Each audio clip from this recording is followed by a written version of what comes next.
The story of a tiny bean called coffee started in Arabia and has become a part of the daily life of the world to the borders of Antarctica.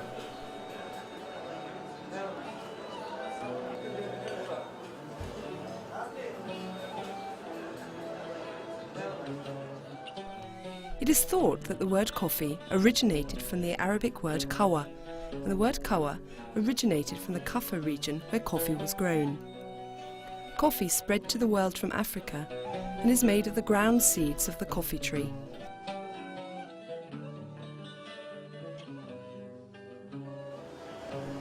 It is assumed that the coffee was first used in Ethiopia, where the coffee trees grow naturally. According to another legend, a shepherd who lived in Arabia in the 9th century first became aware of the value of coffee beans.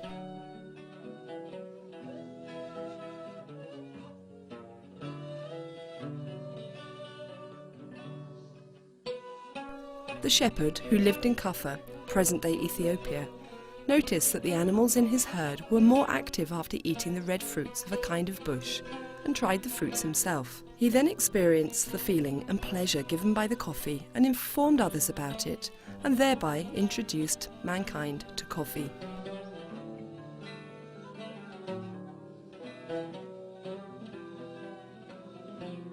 Coffee first appeared between the years of 500 and 800 AD. During this period, the coffee beans were taken to Yemen from Ethiopia.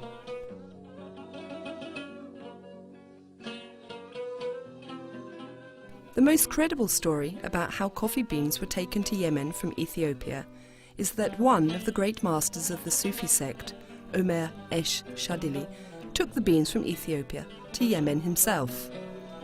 When he arrived in Yemen, he resided in a seaport called Mocha and became known as the Dervish of Mocha.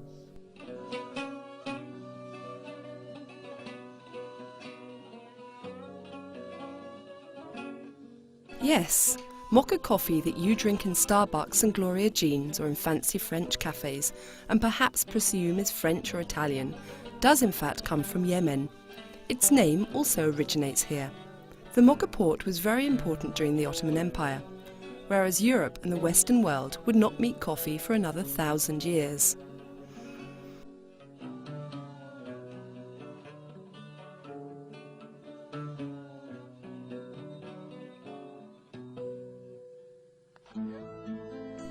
Coffee, so very popular in the Western world today, spread to the world through Islam. Coffee became a religious drink because it reduced the need for sleeping and was consumed in considerable amounts amongst the dervishes during the daytime. That is why the coffee was taken to anywhere that Islam spread.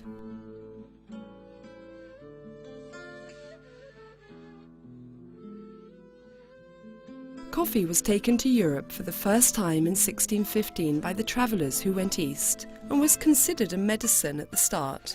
It then became more and more popular because of its stimulant and sleep-reducing effects.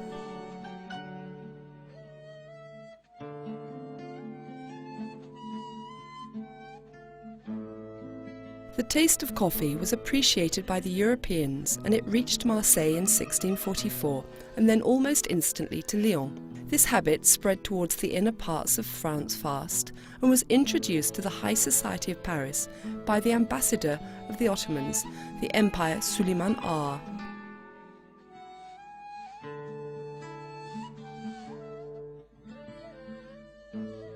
While the coffee drinking habit became more and more widespread in France, it was introduced in Great Britain in 1650 and was welcomed with admiration. During the beginning of the second half of the 17th century, a series of coffee houses, whose fame continues to this day, were established and took a place in the daily life of the city.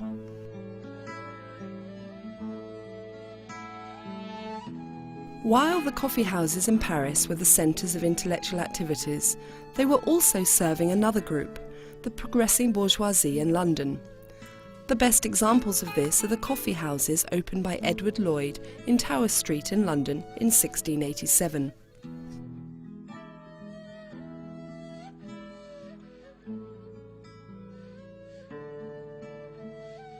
The Italians learnt the coffee culture from travellers who learnt well the traditions of the Ottomans. especially through the efforts of Luigi Ferdinando Marsigli. Marsigli shared his observations on the coffee culture with his fellow citizens through his book Bevanda Asiatica Brindata.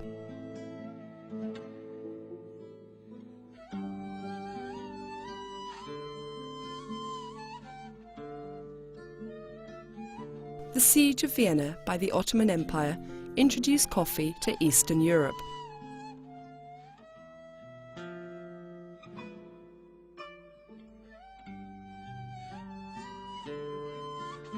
The Ottoman army left a lot of supplies at the gates of Vienna when they failed to conquer the city and returned home. The coffee beans present amongst those goods were found by the Polish immigrant Franz Kolchicki, who had also played an important role during the course of the siege.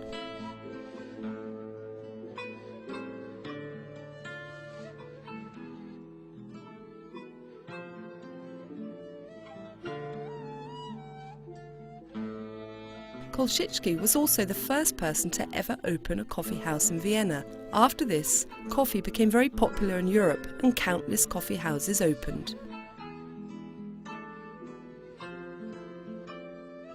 Now, the coffee culture has started to influence the Western culture too.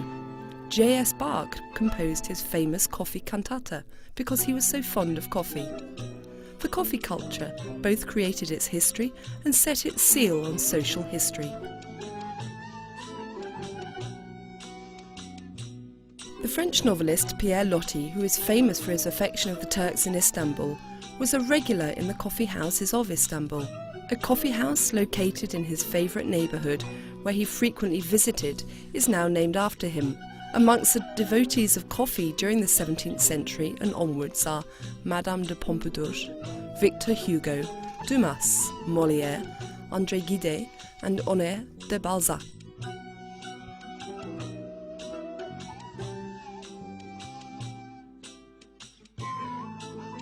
Coffee first entered the Ottoman palaces during the 16th century. It was brought to the Sultan of the time, Suleiman the Magnificent, by the governor of Yemen, Özdemir Pasha, and became one of the indispensable beverages of the palace.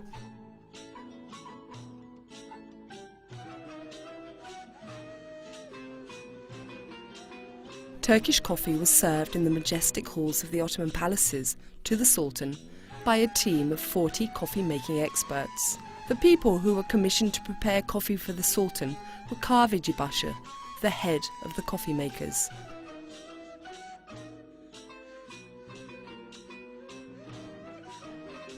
The head coffee makers were commissioned to make coffee for the Sultan and other important statesmen, and were chosen from the people who were loyal and knew how to keep secrets. These coffee makers used to wear white gloves while making the coffee. They would bring the coffee to the gates of the harem, knock on the door, and pass the coffee to the treasurer on duty.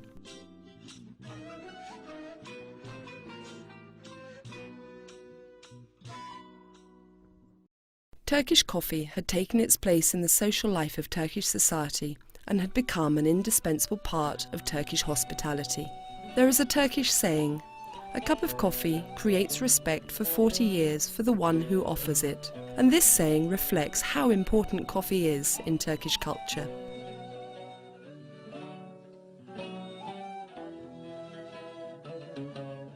Coffee and coffee houses have played an important role in the process of the East influencing the West. The English traveller Charles Macfarlane, who witnessed the most critical years of the Reformation epoch of the Ottomans, describes the changing culture texture of urban life with the following comment: "The Turks cannot live without coffee."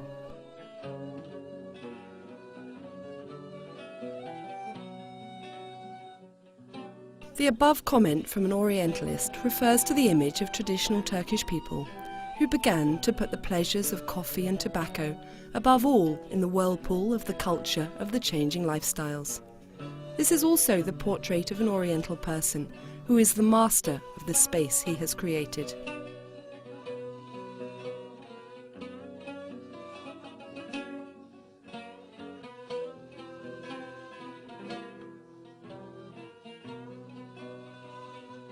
If we need to establish a date for the birth of the coffee house in the East, we can probably put it at 1511. The first coffee house was opened next to a mosque in a public place where coffee was drunk in Mecca.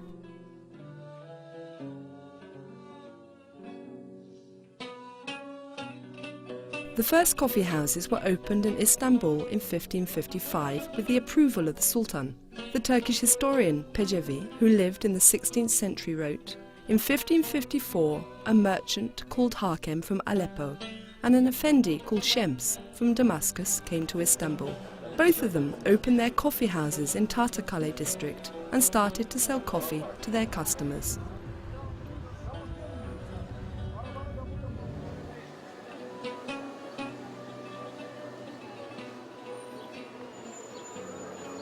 After this, first in Istanbul and then in the rest of the empire, coffee houses opened one after another and became widespread, even in the villages. The lifestyle of the Ottoman people played an important role in this rapid spread. Because the Ottomans went to the mosque to pray, to their businesses for daily income, and home for family life, the coffee houses provided for the first time an opportunity for a lifestyle other than basic needs, and was not designed by the social morals of the Ottoman people.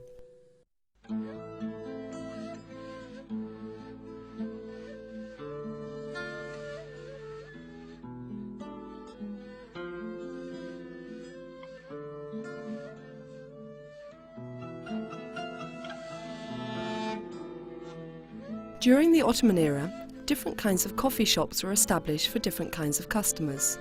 There were neighbourhood coffee houses for the community, tradespeople's coffee houses for tradesmen, janissary coffee houses for the Ottoman army members, and music coffee houses where music was performed.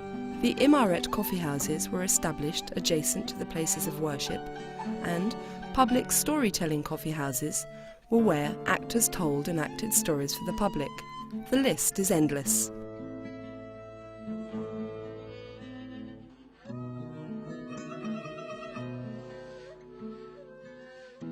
During the Ottoman period, coffee and coffee houses were prohibited many times by different sultans. The first prohibition was decreed by Sultan Murat III. However, neither coffee addiction nor the opening of illegal coffee houses could be stopped, and therefore the prohibition was abandoned.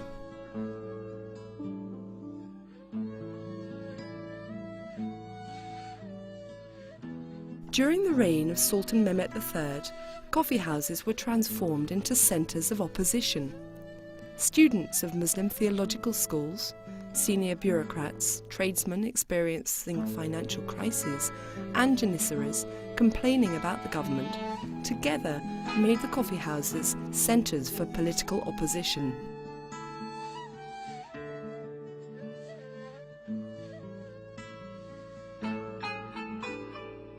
The coffee house became a dangerous establishment for the Ottomans because state conversations, according to the strictures of Ottoman bureaucracy, were practiced here. And during these conversations, criticisms of the administration were expressed. The Ottoman urban life gained a political context and started to socialise. With the criticism directed at the government through the coffee house, another prohibition was declared.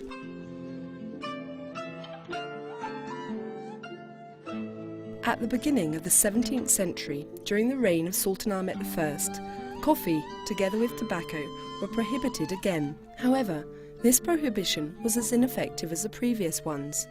The next Sultan, Sultan Murat V, prohibited the consuming of coffee, together with tobacco and opium, and decreed the death penalty for the act. However, during the reign of Sultan Mehmet IV, a fatwa was issued, indicating that roasted coffee cannot be classified as forbidden by religion, and the prohibition was abolished.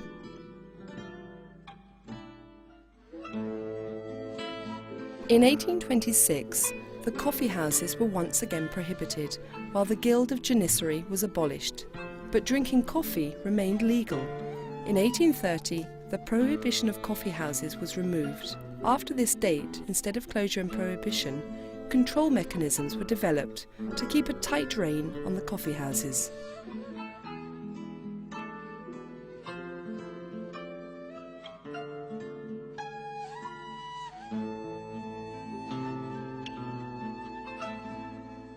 beginning, the coffee houses were functioning as academic and non-academic meeting points. The architecture of the coffee houses were designed accordingly to serve these purposes. Knowledge about the architecture of the coffee houses of the period does not survive to this day because the majority were burnt, demolished or destroyed. However, from the pictures of artists from those times, it is possible to see a true reflection of the architecture of the era.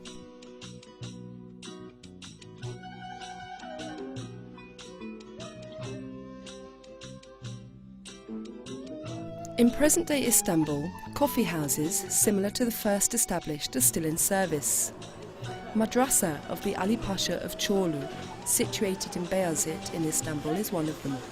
Madrasa of the Ali Pasha of Çorlu is no different from the old coffee houses of Istanbul, where local people and tourists pop in to drink Turkish coffee and smoke nargile.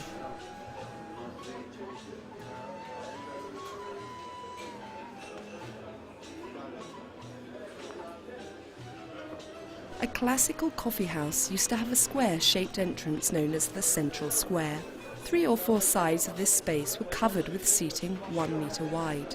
Sometimes it included a special space for taking off the shoes, called a shoe cabinet.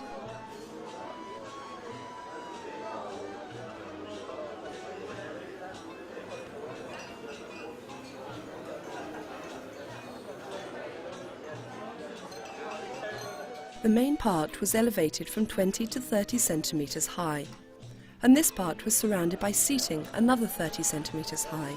In the centre there was usually some kind of water fountain.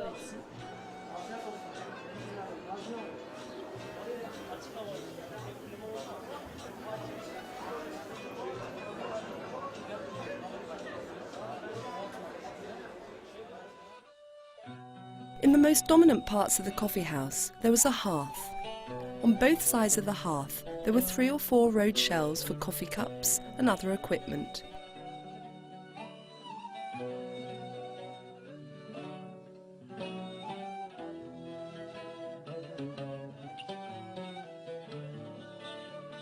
During the 19th century, the appearance, plans, internal designs and decoration of the coffee houses changes considerably. The style contained no fountains in the centre.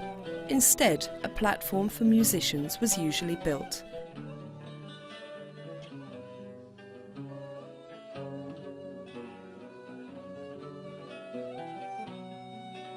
After the administrative reforms of 1839, internal decoration also changed. First, coffee tables appeared. Then round tables with 1 leg took their place in the coffee houses. Instead of the divans surrounding the coffee houses, where the customers would sit cross-legged, chairs or stools started to appear. They were even introduced for use in front of the coffee house.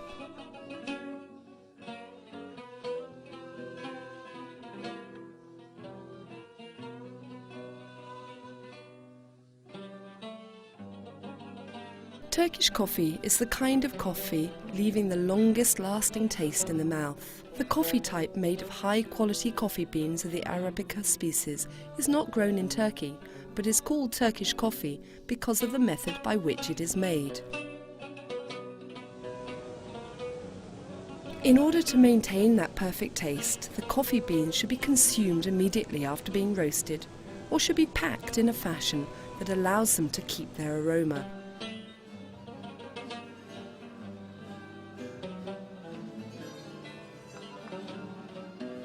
When made and served, the granules of the coffee remain in the bottom of the cup, and these are called telve.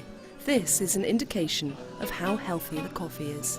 The sediment remaining in the bottom of the cup is also the reason why the tradition of fortune-telling unique to Turkish coffee originated. A type of coffee pot called cezve is needed to make Turkish coffee, and coffee cups called fincan are needed to drink it. Cezve, the pot in which Turkish coffee is made, is most desirable when made of copper.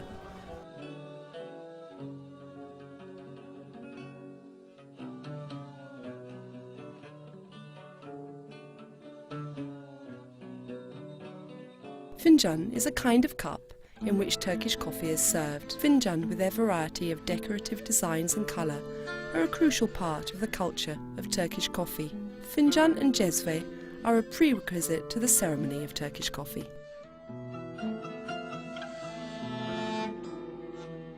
The secret of Turkish coffee is in its making. To make Turkish coffee, you first need a cezve. But if you want to make a good Turkish coffee, you must choose a copper cezve. Making Turkish coffee requires care and attention. If you hurry, you may not reach the desired consistency. In order to make Turkish coffee, 1 fincan of water per person is put into the cezve. 2 teaspoons of coffee and 2 teaspoons of sugar per fincan are added to the water. The amount of sugar can be adjusted according to personal tastes.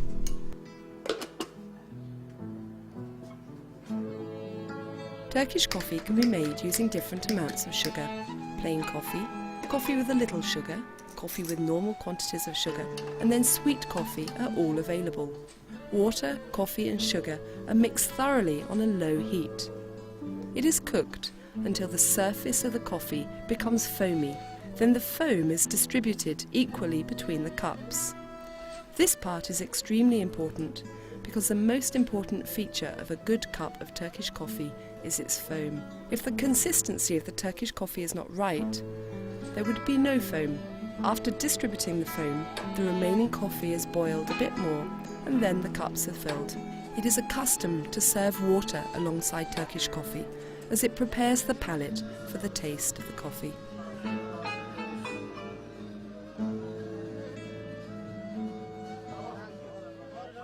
Currently, coffee is the second biggest product after petroleum.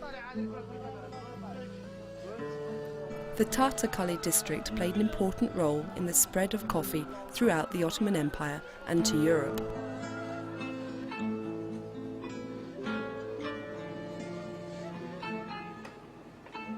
The coffee beans brought from Yemen were sent to Europe by merchants.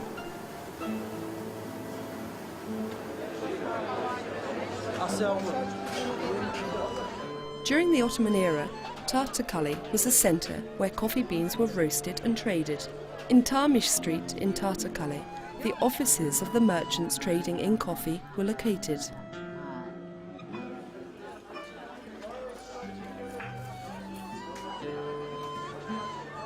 Currently, 2 firms remain from the Ottoman period, and they are still in service in this street. One of them, Kuru Kahveci Mehmet Efendi, was established in 1871, and the other, Kuru Kahveci Nuri Toplar, was established in 1890.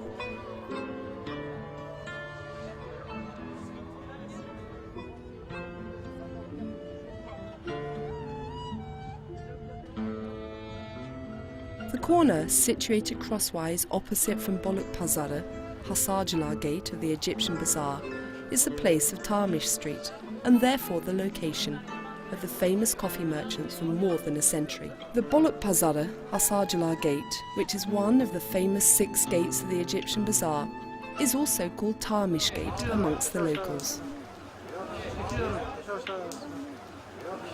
With sugar inside? Yes, sugar.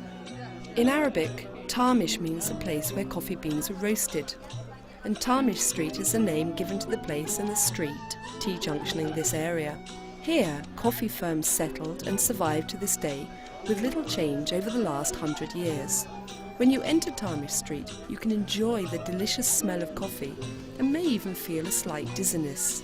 The mystical heritage of the Ottomans reminds you that you have entered a very special street. In fact, these parts of Istanbul are famous for their aromas. After leaving the authentic atmosphere of the Egyptian bazaar, full of spice smells, you are greeted by those of coffee at the entrance of Tarmish Street.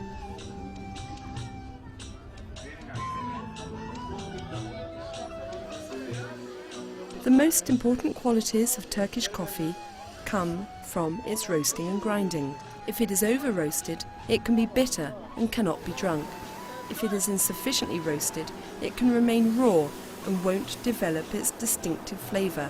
Now, let's visit the shop of Kuru Kahveci Nuri Toplar and learn the key points together.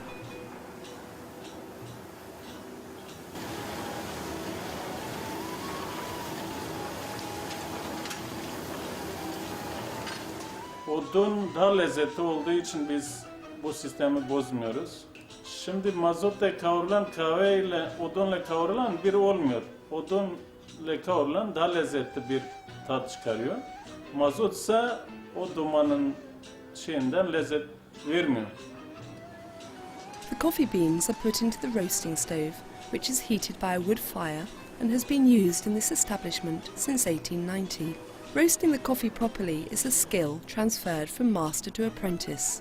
If the coffee beans are taken from the stove before they are roasted properly, the taste wouldn't be desired. If they are over-roasted, then they will be burnt and the taste becomes bitter. The masters control the coffee.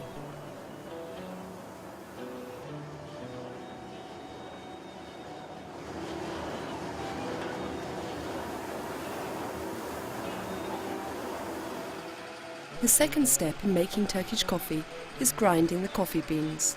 The roasted coffee beans are put in the coffee mill and ground, and therefore prepared for sale.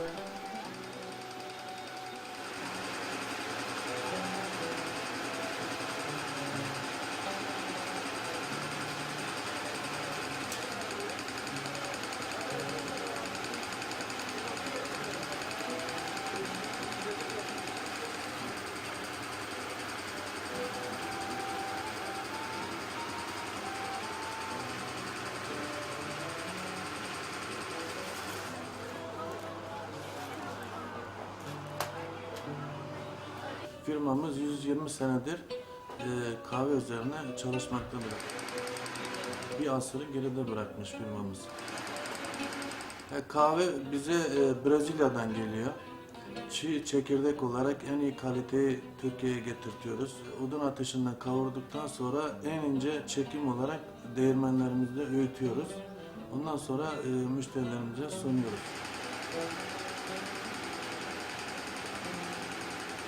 Az kaldı odunla kavuran kuru kahveciler. Yalnız biz zaten odun ateşiyle kavurmamızın sebebi eskiyi öldürmemek, o lezzeti kaybetmemek. O şekilde ayakta duruyoruz. İnşallah bunu daha da genişletiriz.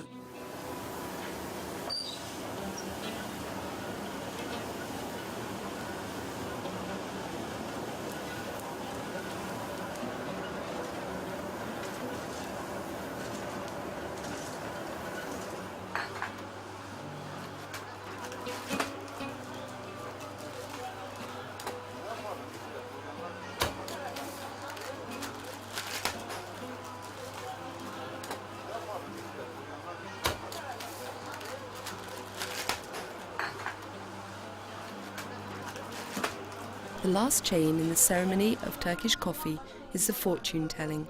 Turkish coffee fortune telling is an important habit for Turkish people. Commenting on the shapes formed in the sediment of coffee granules and telling fortunes is a very old form of this art.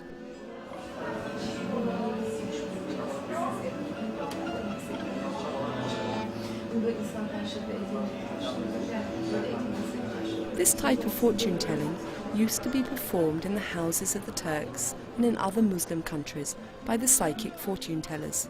However, currently there are Turkish fortune tellers using the grinds in the majority of coffee houses around Istanbul, including those in Taksim. The obsession of the Turkish people for Turkish coffee fortune telling has turned into a whole new sector. Buyurun efendim, ne arzu ederdiniz? Az şeker bir Türk kahvesi alabilir miyim? Tabii hemen getirelim sana.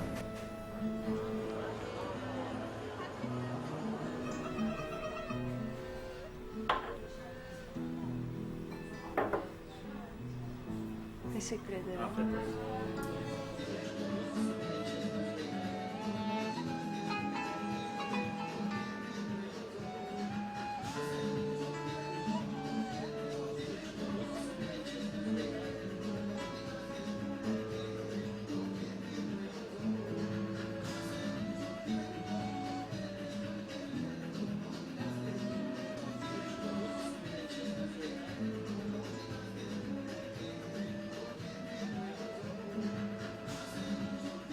For Turkish coffee fortune telling, after the coffee is drunk, the cup is placed upside down on its saucer.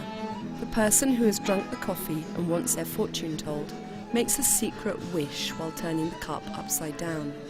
The fortune teller waits until the cup gets cold and then takes the cup and starts to tell the fortune.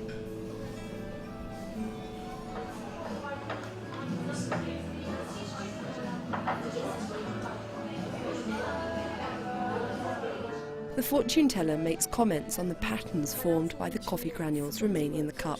The first step of fortune telling is done by reading the inside of the coffee cup. The second step is by interpreting the patterns formed on the saucer. Despite the fact that these predictions of the future are sinful in Islam, this form of fortune telling is very popular in Muslim countries.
Benim fala başlamam çok ilginç ve komik oldu.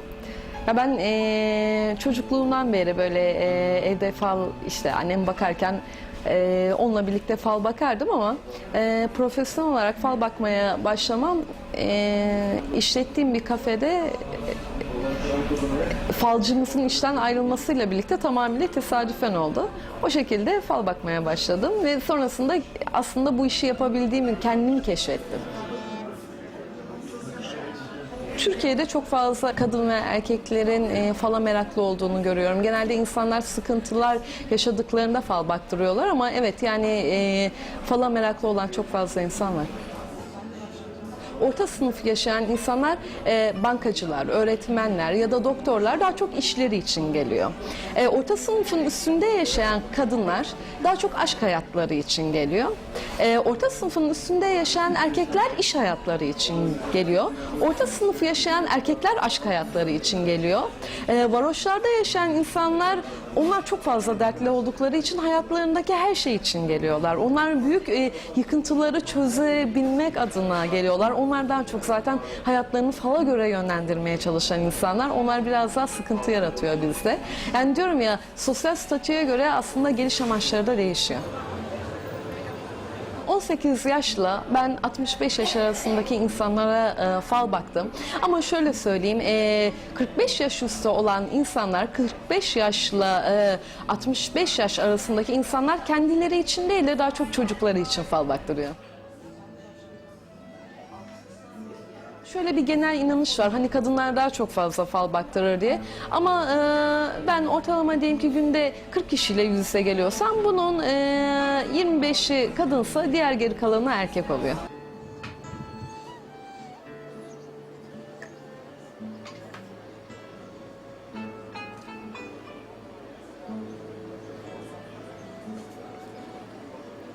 The soul needs a friend. The coffee is just an excuse. Is a common saying, as one desires a cup of coffee together with a friend or over a conversation. The story of the little coffee bean has transformed to the extraordinary pleasure of Turkish coffee, the drinking of which is now popular amongst millions.